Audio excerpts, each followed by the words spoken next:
This is Internet Marketing.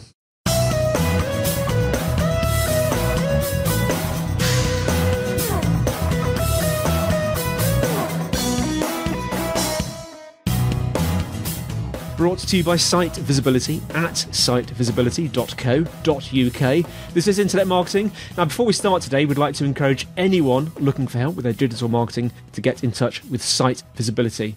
Whether you have a burning digital marketing question or you're looking for an agency to work with, they'd love to hear from you. Give them a call, +44 1273 733 433, or you can fill out the form at sitevisibility.co.uk/contact, or you can speak to either Scott or Sean via the live chat function on the site. They'd be happy to help. Now, today, I'm joined by Eric Hebert, founder and lead digital strategist at Evolvor. Eric, how are you doing? I'm doing great. Eric, where are you in the world? So I'm located in South Jersey, about 45 minutes outside of Philadelphia. Fantastic. What's the weather doing there? It's getting very, very hot, and I'm just praying my air conditioner doesn't blow up this weekend. We've had a lot of hot weather in the UK, actually. It's been, I think it might have touched 30 today in Brighton, so we're very lucky with the weather. It isn't normally quite that hot. Resisting the temptation to go on about the weather, tell us a little bit about yourself and what you're doing at Evolvor. Sure. So I've been involved in the digital marketing space for a little over 15 years here, actually coming up on my 15-year anniversary. Mainly provide, very search engine marketing-based services to local businesses, software companies, companies abroad. I sort of have a nice palette of different kinds of companies I work for, mainly focusing on sort of lead generation. This seems to be my specialty as opposed to e-commerce, mostly lead generation. Started out in the search engine marketing space, which kind of has evolved over the last 15 years into full service digital marketing agency. And am I right in thinking you started off as a freelancer, then you sort of developed your agency from there? Yes, I started off as a freelancer and still very much in that sort of transition. While, I do have, the last 5 years of my 15-year journey has been going through the trials and tribulations of going from freelancer to agency, and stumbling across the way and, taking step backs and figuring out how to scale and how to grow a team of people and stuff. So, still very much in that transition of building into, sort of a larger agency brand than the freelance, but we're well on our way. Fantastic. I wanted to start off the conversation actually talking about good old SEO, search engine optimization, because it's a big top, often one of the first things people think about. In the whole sort of realm of digital marketing, especially the consultancy of digital marketing. And we hear a lot of talk about snake oil SEO versus real SEO. How did you find that as you were transitioning and building your business? I mean, how do you sell SEO? Right. So, for many years, I got started in 2003. And for maybe the first 10 years, my focus was on selling SEO as the main service, as what I provided. So I was very much kind of blind to what my clients and customers were looking for. And I also find at times that the clients and customers or potential clients and customers are kind of blind too, because, my focus was on the SEO, let's get your website ranked in Google for X keyword, and not really thinking more bigger picture.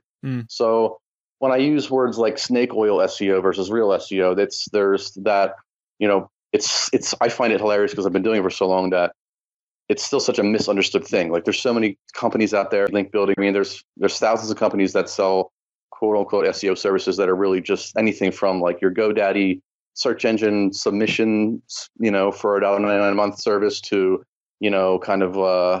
shady companies selling shady link building services or whatever. Yeah. And people kind of as this thing that you just put a little bit of money into and it's just going to make magic happen, as opposed to real SEO, which is, everything involved, whether it be the on-page technical aspect of it or the ongoing sort of what I call real marketing aspect, which is, trying to get people to talk about you online so we can build links and build authority and all that stuff. So, I'm always kind of basically, teaching potential clients the difference between a quote unquote SEO service versus a actual like real marketing, branding, web development, everything that kind of plays a role in making SEO work. And thus also sort of, building up the value of that. So, over the years too, it's really also, so going back to what I was saying earlier about, I spent the first half of my career selling SEO, and it wasn't until, the earlier part of this decade where, I really started getting into the analytics side and the conversion optimization side and really, getting the light bulb that went off in my head saying, like, you got to understand what your clients' goals and objectives are. Sometimes you actually have to pull that out of them or tell them, like, this isn't about ranking in Google for a keyword. This is about, ranking for the right keywords that are going to generate the right kind of traffic and then converting traffic into, whether if you're e-commerce into sales or if you're selling services into lead generation and really kind of like knocking that point home to your clients. So, people ask me all the time what I do for a living. I use the word digital strategist, which is sort of just a made up job title that I give myself to kind of like give me the leeway to talk about the different aspects of what I do. But, I tend to not come out and say SEO or search engine marketing from the get-go. I talk a lot about, generating leads. I'm in the lead generation business, search engine marketing being my main channel of generating those leads. So, really understanding the ultimate goal that I'm trying to provide for a client not only helps me sort of create a better relationship with my clients and sell my service. So I don't really consider myself doing sales these days. I'm just kind of teaching people how this stuff works, but also, it's going to help. It's going to help you be a better SEO if you're really understanding, the end goal for whatever it is you're trying to do. Yeah. You mentioned conversion optimization. We'll come on to that in a minute. You also mentioned, you alluded to like analytics and tracking progress. Do you think that's something that's often overlooked or enough emphasis isn't given to that from a lot of agencies? I mean, as far as like, obviously your large agencies, I hope your agencies are doing that. Maybe your smaller agencies or your freelancers or those who are still kind of growing and getting into the game are forgetting that. But I definitely see that a lot when interacting with potential clients. They'll, I think most business owners at this point in sort of, I use the word the game again, or they're used to getting like ranking reports or some sort of audit. Everyone's out there spamming small business owners with, I put together this ranking report for you or this audit for you, which is just, some software that's, auto generating something to kind of pull the client in as a lead or whatever. But yeah, I definitely tend to emphasize it actually helps me out because, someone, a potential client will show, and I'm guilty of doing the same thing, but being able to explain to a client, for example, like, okay, here's a ranking report that generates, your ranking of this position for this keyword. Well, that's not necessarily going to equate to any sort of leads or sales. It could be a very long tail keyword. Okay, you rank number one for it, but who cares? If you're not getting any traffic or not getting any, customers from it, it's not really that valuable. So like and same thing with like an audit or, I can tell you X, Y, Z about your website. But again, your website might need work on the SEO side of it, but it might be smarter to focus on a conversion side first. Maybe you don't have a call to action that you could quickly implement and then your conversion rate changes from 1% to 3% or something like that. And you're seeing the immediate benefit from it on the lead and sales side of things. So I'm constantly, one of the things that I always tell potential clients and that my clients enjoy is when I give them a report every month, the first thing that in the report isn't, their keyword rankings, increase, decreases, or, maybe even the amount of traffic. It's very much goal oriented. This is how many leads were generated this month based on, our campaign. And that's really, I think, the most important thing for my clients. Half of my clients don't even read beyond that because that's all that they're really concerned about. Is Eric and his team, are they doing what they promised? Are they generating sales for us? So, that dialogue in itself, obviously provides tremendous value for my clients, but it also helps in the sales aspect of it when I'm talking to a potential client, because then it clicks in their mind like, hey, this guy's not here to sell me some arbitrary number of search engine rankings that might feel cool knowing that I rank for a keyword, but ultimately does nothing for my business. He's actually focused on the bottom line side of things. Yeah. Now, conversion optimization, that's a huge area. I'm interested in the sort of overlap between conversion optimization and actual the design of websites and the interaction there. How closely do you think they're related, design and conversion optimization? Very much related, but with a lot of the things we're talking about too, it's sort of like the perception of design versus, my perception of design is different from sort of like my typical business owner, small business owner's perception of design.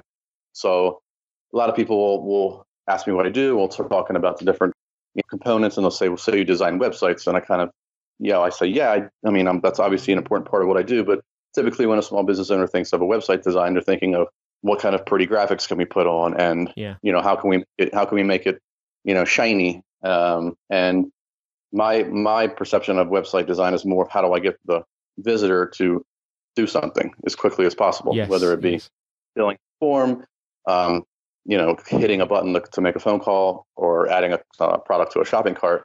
So that's kind of another hoop that I have to jump through when talking about website design. It's kind of talking customers off of a ledge of, hey, don't worry so much. Your competitor has this pretty website with shiny graphics and has a slider and it shows all sorts of different things, but does it actually do what it's supposed to, which is give the visitor information and get them to perform some sort of action. So again, it's a kind of another, a lot of the dialogue in the sales arena is, hey, I want this, and I actually had a great interaction with a client recently who was talking about. So one of the things that I've been doing a lot with my small business websites is really pushing the mobile side of things and trying to explain to them what we want their customers to get on the phone with them or get that form filled out as quickly as possible. So eliminating the need for multiple page websites, for at least from the user interface side of things. So doing a lot of one page scroll based small business websites where they find the phone number, they find the contact information, and they pick up the phone as soon as possible.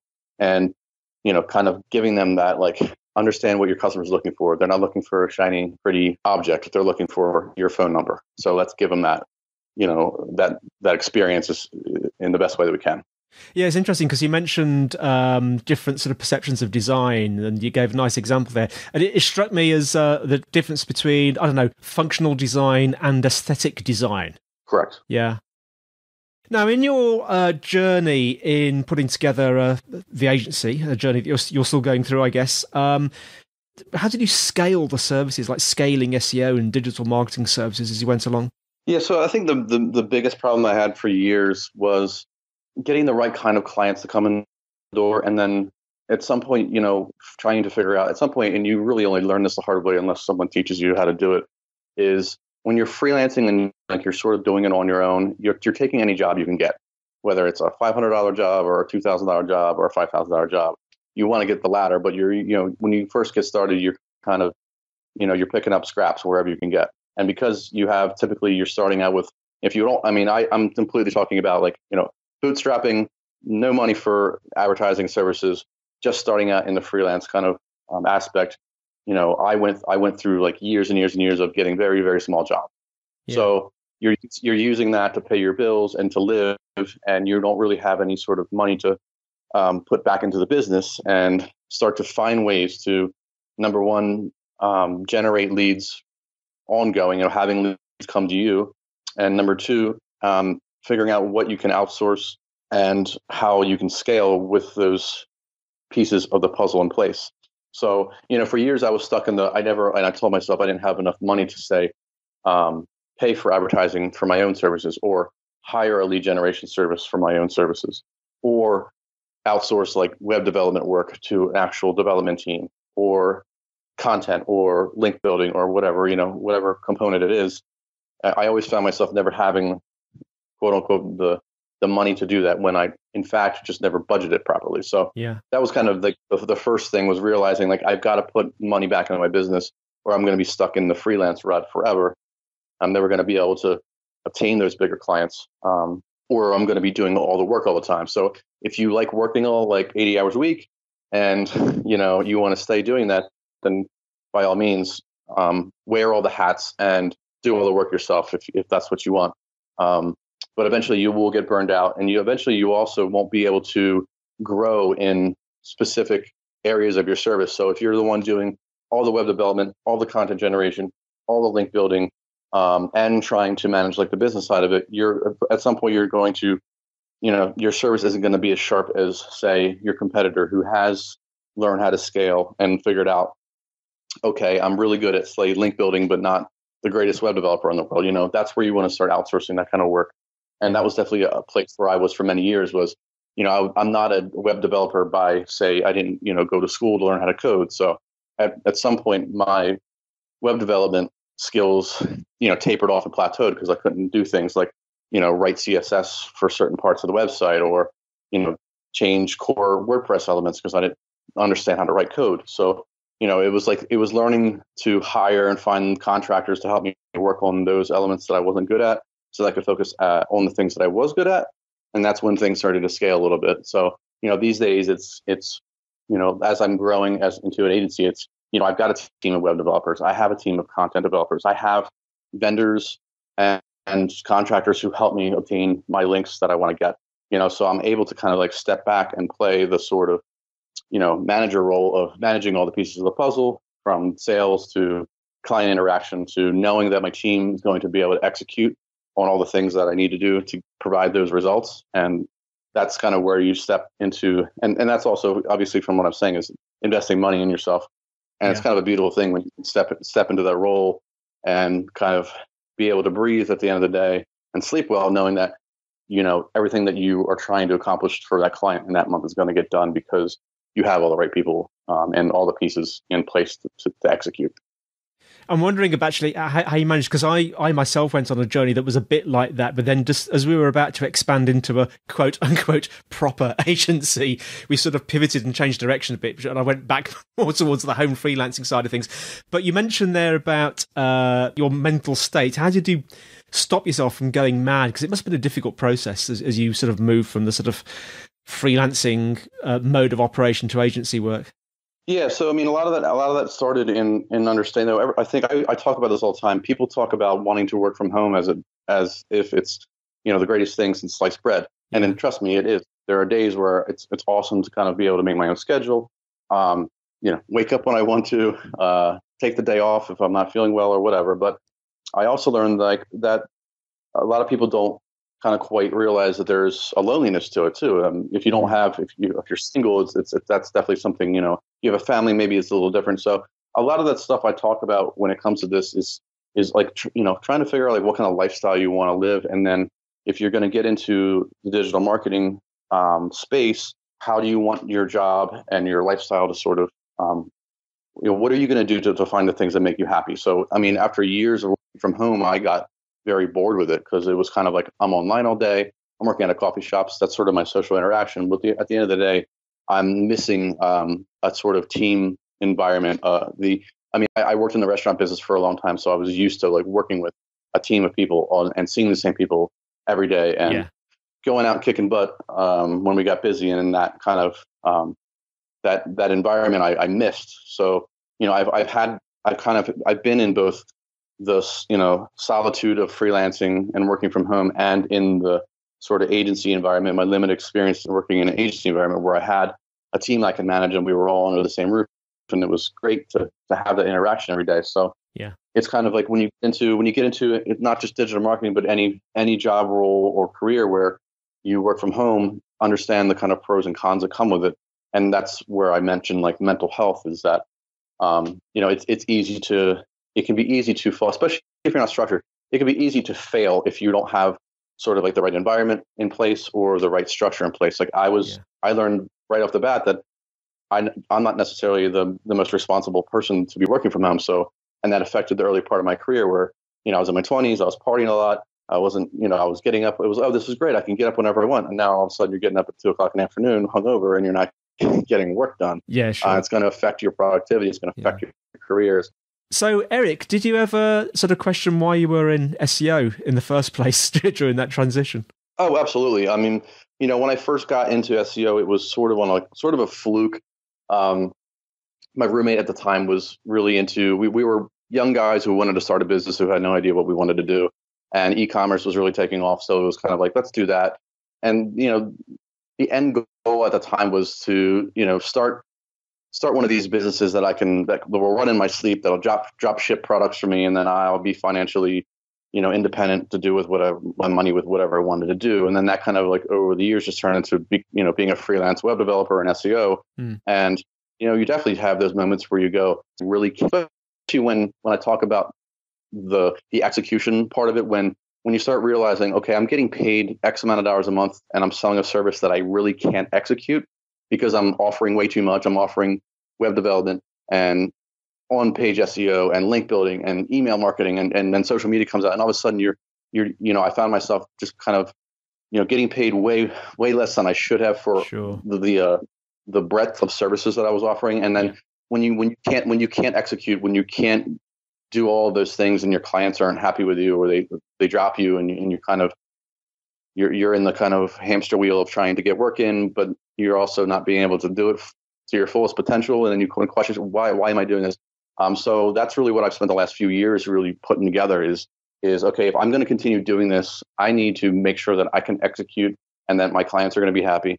And then because I know that the execution is going to take place and that my clients I'm going to be happy at the end of the day.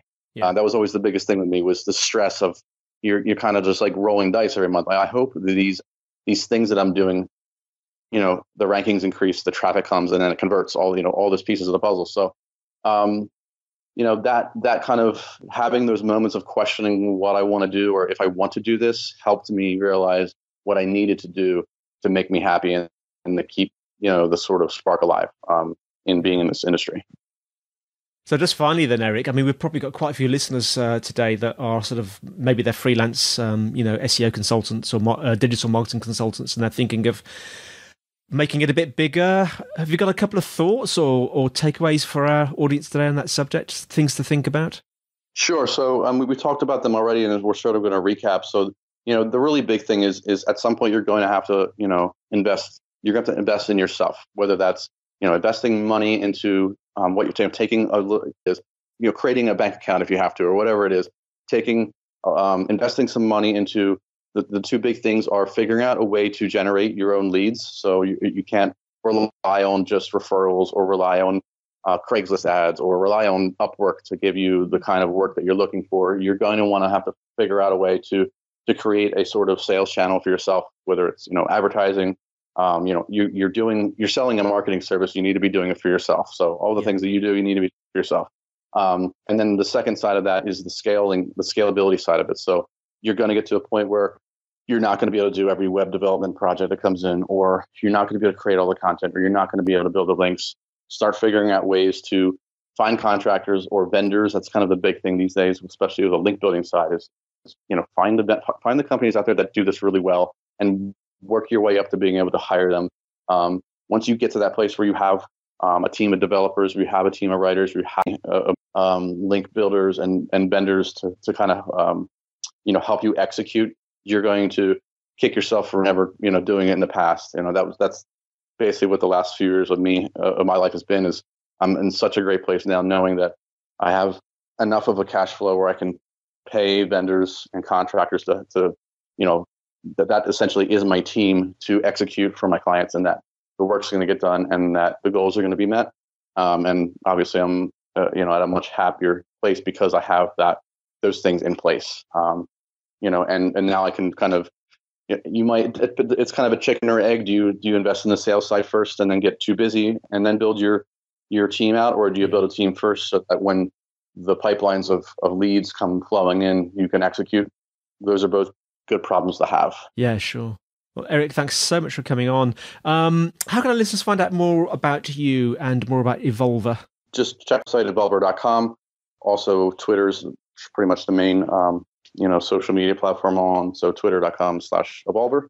And I think I noted that we will be doing our own podcast this fall. So, fantastic. Definitely going to be probably out of blogging and tweeting is probably going to be the most sort of interactive thing I've ever done social media wise. So I'm excited to get into the podcasting world. Do you know what it's going to be called yet? Have you decided on the title? Yes, the title is going to be called Blood, Sweat, and Beers. And it's very much going to talk about a lot of the things that we talked about on our call today, which is sort of like the transition from freelancing to bigger and better things, and the trials and tribulations that come with it, in a very much entertaining and off the cuff kind of way. And just for our listeners, Evolvor is spelt, because I'm rubbish at spelling, it's Evolvor, isn't it? So Evolvor.com and Evolvor on Twitter. Yes. Fantastic. Well, thank you for listening, everyone. The show notes will be in the usual place, sitevisibility.co.uk/IMpodcast. If you're enjoying the show, please leave us a review. If you've got questions or suggestions, the email is podcast@sitevisibility.co.uk. You can tweet @SiteVisibility. We also have a Site Visibilities group on LinkedIn. That's all from me, Andy. And it's all from Eric. Thanks, everybody. And we'll see you next time on Internet Marketing.